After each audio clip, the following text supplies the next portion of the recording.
हरियाणा की एक राज्यसभा सीट खाली होने के बाद से कांग्रेस और जेजेपी के बीच खेला शुरू हो चुका है। दोनों ही पार्टियां एक दूसरे को उम्मीदवार उतारने का ऑफर दे रही हैं। ये सीट दीपेंद्र सिंह हुड्डा के लोकसभा चुनाव जीतने के बाद खाली हुई है। अब दोनों ही पार्टी बीजेपी के खिलाफ कैंडिडेट उतारने के लिए एक दूसरे को ऑफर दे रही है। पूर्व मुख्यमंत्री और विपक्ष के नेता भूपेंद्र सिंह हुड्डा ने जेजेपी को ऑफर दिया है कि दुष्यंत चौटाला खुद चुनाव लड़े या फिर अपने भाई को राज्यसभा चुनाव लड़ाए, फिर वोट मांगने उनके पास है। कांग्रेस उन्हें समर्थन दे सकती है।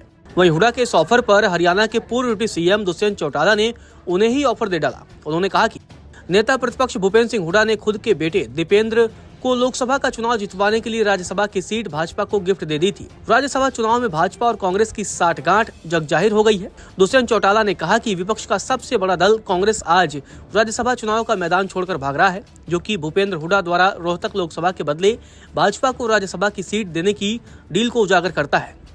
वहीं जननायक जनता पार्टी के महासचिव दिग्विजय चौटाला ने नेता प्रतिपक्ष भूपेंद्र सिंह हुड्डा को राज्यसभा के प्रस्ताव को एक जुमला बताया है।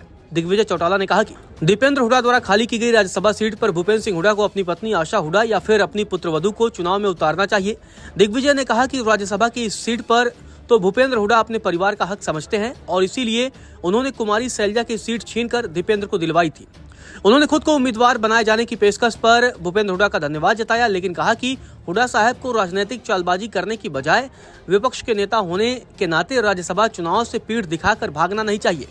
दिग्विजय ने कहा कि यह आश्चर्यजनक है कि शैलजा की राज्यसभा सीट छीनकर दीपेंद्र को देने वाले हुड्डा उन पर इतनी मेहरबानी कैसे दिखा रहे हैं।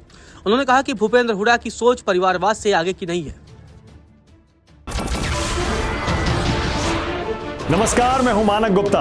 अगर आपको हमारा ये वीडियो पसंद आया हो तो इसे लाइक और शेयर जरूर करें और हाँ, हमें सब्सक्राइब और फॉलो करना ना भूलें ताकि आप देश और दुनिया की कोई खबर मिस ना करें। तो जुड़े रहिए हमारे साथ और देखते रहिए न्यूज़ 24।